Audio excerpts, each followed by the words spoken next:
Hey guys, what's going on? I'm Aish, and in this video I'm just going to be showing you a couple different ways that I organise my to-do list for my ADHD brain. So having ADHD and being autistic as well means that I struggle quite a lot with time management, planning, organisation and all of that good stuff. Loosely, those kinds of things relate to executive functioning, and you may have heard the term executive dysfunction, and I'm not going to go into all that because that's not what this video is about, but that is basically what I'm struggling with. One of my biggest struggles is just keeping track of all the different things I need to do. When I work, I do good work, but keeping on top of that work is just not what I'm good at. And for me, this problem extends beyond work. This is just every fucking facet of my life, and I am not someone that does well with like compartmentalized systems. Like, I cannot have one system for work and a system for another thing. I generally need everything included in one system, or I just forget the other things even exist. This is not easy, and what works for me some days and in some scenarios does not work for me every day or in every scenario. And on a day-to-day level, I do use different things and different systems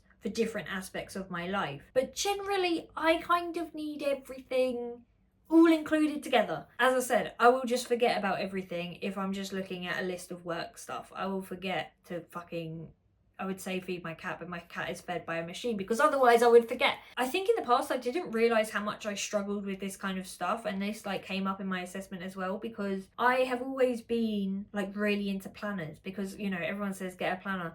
Planner never fucking works. But anyway, I thought that I wasn't that bad at this because I'm always doing so much to try and keep on top of it. But the issue is that none of what I was doing to try and keep on top of this shit was actually helping me keep on top of this shit. But generally, I have a couple different systems that I rely on, and I have one system that is like the backbone of all systems. That's like when nothing else is going on and everything is going right, and when I'm in the zone, like that can be the system, and that is my preferred system. But I also have other systems that I use when I'm really fucking overwhelmed with stuff. And yeah, I thought it would be good to show you how I do that kind of shit. So I'm going to show you my 3 different systems, and then I'm going to show you a failsafe. And that has never fucking failed me because it's a failsafe. It's safe from failure. But yeah, hopefully you'll get something out of the other 3 systems. But if there is a time when actually neither of those are working for your brain, then the failsafe is there. I lied. I'm going to show you 4 systems. So let's get on to the first method. I'm going to call this sticky note Soirée because I don't actually call them post-it notes, nor do I know anyone who does. But for this method, you'll need an A4 piece of paper and some sticky notes. If you don't have sticky notes, it's fine, you can just write onto the A4 piece of paper. But if you do have sticky notes, you're not going to write on the A4 piece of paper, so you can just recycle something.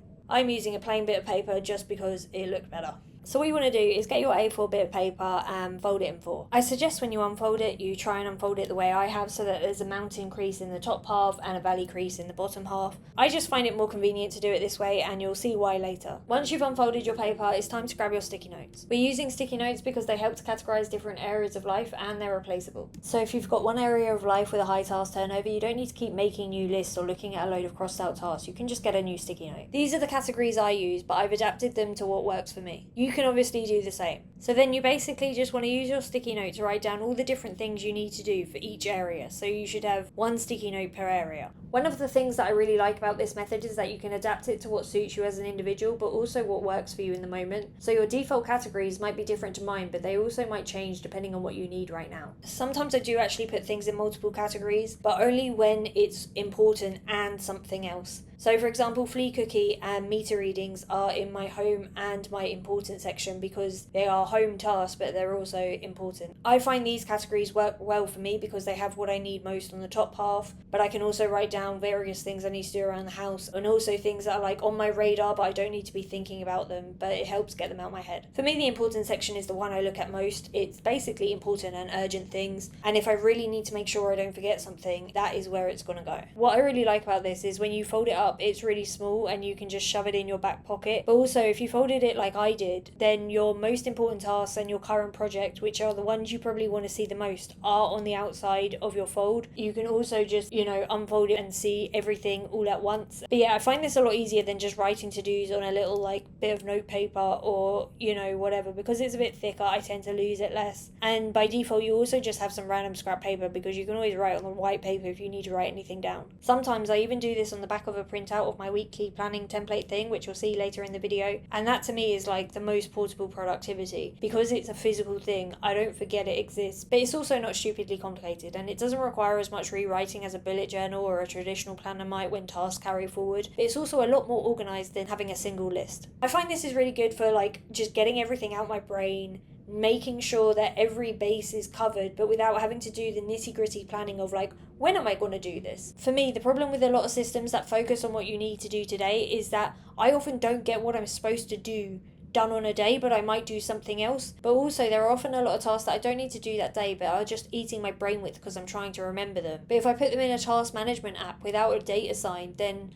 I don't remember to do them. But if I put them with a date assigned, I often don't get that thing done on the date I assigned it with. Because as I said, I don't generally do the thing I'm supposed to do on the day I'm supposed to do it. But yeah, let me know what you think of this, and if you try it out, let me know your thoughts. This was a game changer for me when I was just completely overwhelmed with things to do when my mum died. Not only did it help me separate things into different areas of life, but it also meant that things that I knew I needed to do but didn't need to necessarily do then, or were kind of not really that important, didn't get forgotten just because of grief brain, being overwhelmed, ADHD, and all the other things I had going on in my head at that time. I was already overwhelmed before my mum died because I was in my third year of uni, and I don't think I would have got through any of it without this system, let alone with the first. So moving on to Things 3. Things 3 is my task manager of choice. It is the backbone of pretty much everything I do. I really like the design and the experience of using it, but I also think it has some standout features. Things 3 is a paid app, and it's only available on Apple devices, but it is a one-time payment rather than a subscription model, which is one of the things I like about it.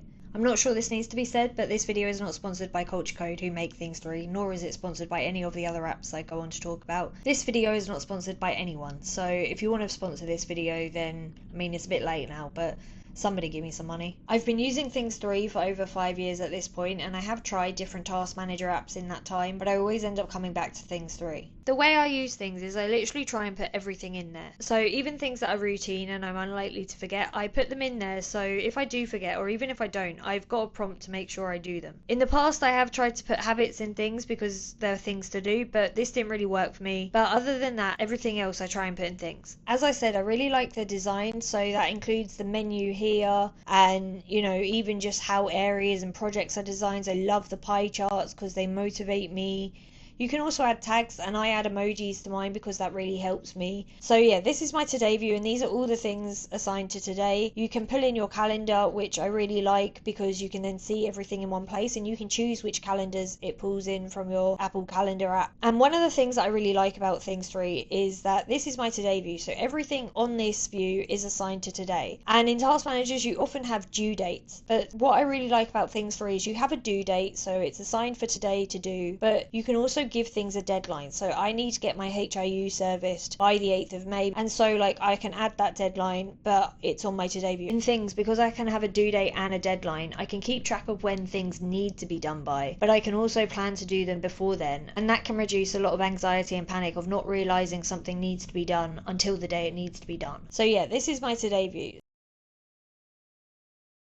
So, as I said, I really like the pie charts. This is my housework project, and I find the pie chart just really motivating to fill in. But yeah, in a project in things, you get headings, you get tasks, so these are subheadings, and you know, in each task you do get these little checklist things. But what I don't like about using these sub-item checklists is that when you tick them off, they don't tick any of this off. There is no way to see, oh, I've done some of that, and I just then forget about them. So I just much prefer to have individual items than using checklists, because then when I tick them off, I don't know if you can see that that pie chart is filling in. And the other thing that is great about things is that you get a logbook, so you can see everything you've done, and if you need to see when you did something, you can do that. Back to my today view. As I said in the intro of this video, I tend to put everything on my today, even if I'm not doing it today, otherwise I forget about it. There is this anytime view where I can see anything that is basically an open task, so you know, it's not marked as someday, because you'll see there's also a someday view. But yeah, I tend to put everything on my today view so I don't lose any of the things that I need to be on my radar. And generally, if something is marked as urgent for me, I also will mark it as important. So there are different tasks that, you know, I give different labels. I also have a home tag, which my whole home area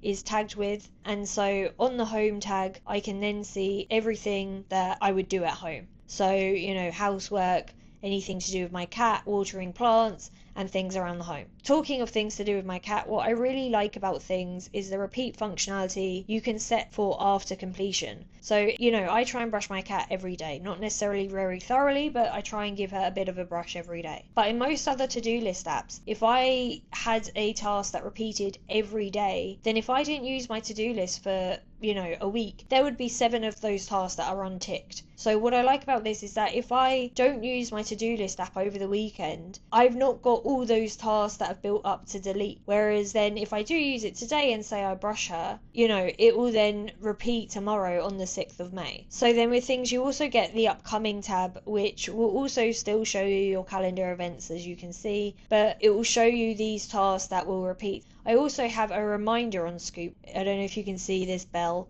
That's a reminder, so it will give me a notification at the time. But yeah, you can add a deadline to things. I also, if I scroll down, I leave all the books that I have started in my book project, and that is just like a gentle reminder for me to read. Another thing I really like about Things 3 is evening tasks. So if there are things that you're not going to get around to until the evening, like reading or household chores and things like that, you can move them to the evening, which essentially moves them to the bottom of your list, and that makes it easier to focus on what you need to do during the day. Evening isn't a specific time or anything like that. It's basically just a section at the bottom of your today list, and it resets every day. So anything in your evening section that doesn't get done will just go back to your normal today view the next day. I find this really useful when I'm out all day because I can move all the home related tasks to the evening, and then I can just focus on what else needs to be done. Generally, it just reduces the clutter and makes it easier to focus on what you're going to do at the time. The other key thing about things is that you get areas. I have a home area. In that area I have all those projects, and so like I've shown you before as well, like there is organization within the projects, and I really like the ability to tag both projects and to-dos and areas. So you'll see like my animals project has urgent and important, and so anything in that counts as urgent and important. There's also a shortcut to add to-dos when you're in any other app. So if I'm on a web page, this will also autofill with the web page, and you also get an inbox where you can just put random other stuff. The other thing I really like about things is that you can convert your to-dos to a project. So if I go to my housework projects and I right click my kitchen to do that had all the checklists, I can convert that to a project and all my checklist stuff will be there. Converting to-dos to projects is really useful when it comes to content because I can just convert an idea to a project. So this is the actual project for this piece of content, and if I create projects of all the content I'm working on, I can see where each piece is at from the pie chart. But yeah, this was Things 3. I really like it. I really like the today view. I really like that if a task doesn't have a deadline and I've set it for today, so these are all set for today, but because they don't have deadlines and the deadlines are not today, if I don't do any of them, it's not going to tell me they're overdue because it's a due date. It's not a due date. As someone with ADHD, I often don't do what I'm supposed to do on the day I've planned to do it, which I think is probably the experience of a lot of other ADHDers as well. And because with other task management apps it would just tell you things are overdue, I would find that really overwhelming. And I feel like with due dates and deadlines, and the fact that it doesn't visually punish you if you don't do something on its due date unless it's past its deadline, works really well for my ADHD brain. It's just a lot gentler, and sometimes it's not that I've not done anything, I've just done something else. Things does also have some nice keyboard shortcuts which help make things quicker and easier, but then they're only helpful when you've got a keyboard. I do think adding and organising tasks on the iPhone could be improved, and I do think there are other apps where it's easier to organise a task at the point of adding it, whereas in Things it's just a few more steps. And for me and my ADHD, this is a real barrier because sometimes I need to put something in Things but it just feels like too many steps. But yeah, there are definitely things that I wish Things did or would do, but as a task management app, even though for me it would feel so much easier in so many ways to just use reminders, there are so many features for me of Things 3 that make it better than other task management apps.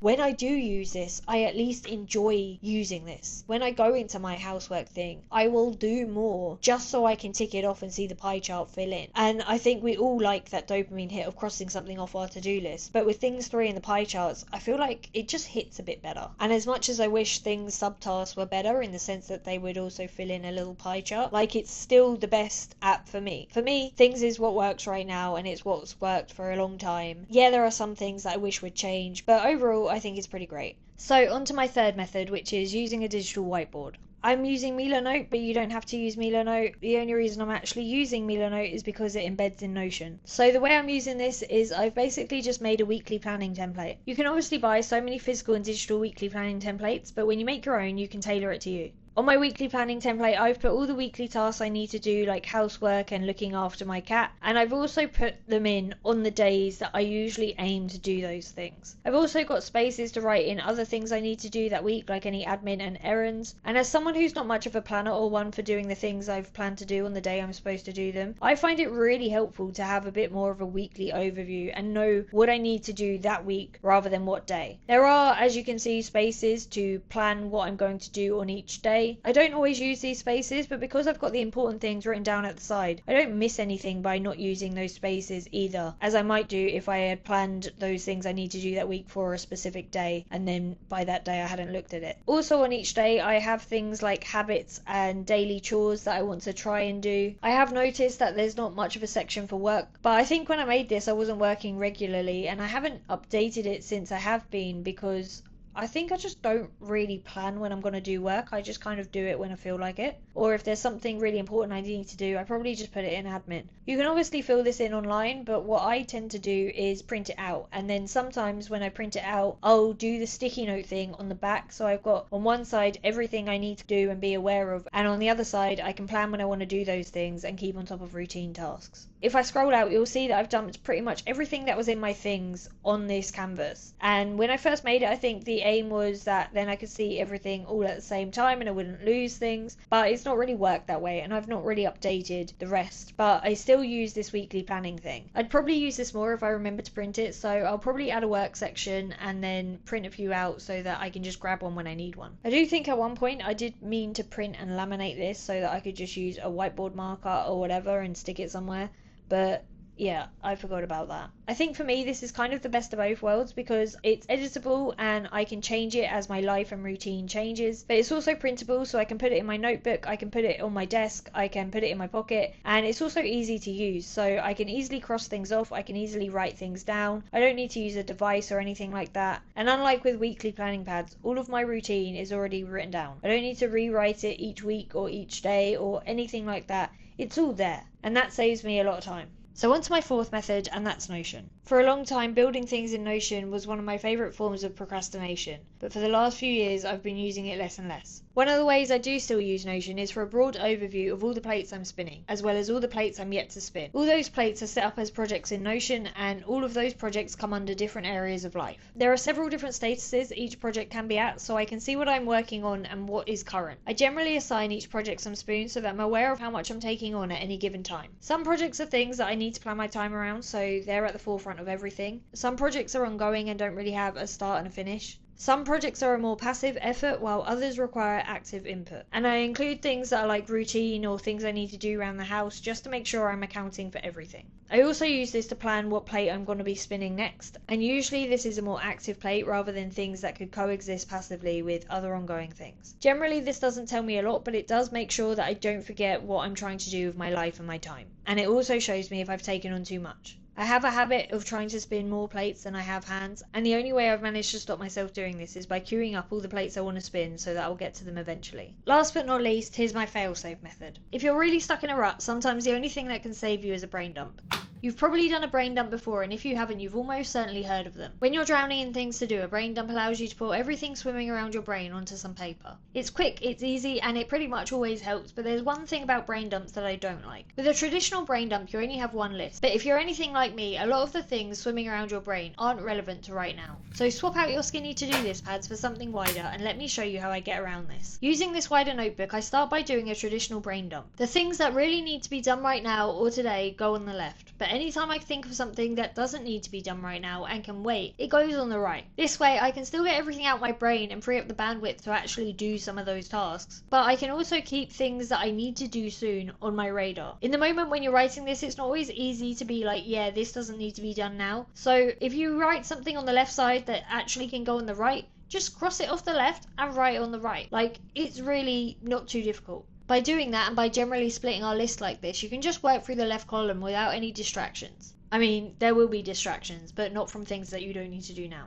But I think the important thing about brain dumps is to just get literally everything that is like going through your head out of your brain, because if you're sitting there trying to remember all that shit, that is using like your memory, and then that's giving you less bandwidth to do any of the kind of like decision making of what you're going to do first, what is more important, or even just like thinking about how you can get started on something. Dump all that shit out. If you need to buy toilet paper, dump that shit out. If you need to buy cat food, dump that shit out. If you need to empty the bin, dump that shit out. Because the thing is if you're like me, and at the end of the day, when you do take the bin down because you saw it was on your list and actually remembered that you needed to while you still had your fucking shoes on from coming in from whatever you did that day, then you will take the bin down, but you'll also get the satisfaction of being able to cross it off the fucking list. And that is really why we do tasks, right? We don't do it to get stuff done. We do it for the dopamine of crossing it off the fucking list. At least I do. But yeah, that is my fail-safe method. It will never fucking fail you. But yeah, that is all from me today. So I hope this helped if you're struggling to keep on top of all the things you need to do. Disclaimer though, that this will not guarantee that you will keep on top of the things you need to do, as is demonstrated by my very existence. But I hope it helped anyway, and if you're not struggling, I hope it gave you some food for thought about your own systems. Thanks for watching, guys. Don't forget to like and subscribe. If you want to hear more about my ADHD journey and being late diagnosed, then I'll put a link to a playlist on screen somewhere and you can check that out, and if not, I'll see you in the next video.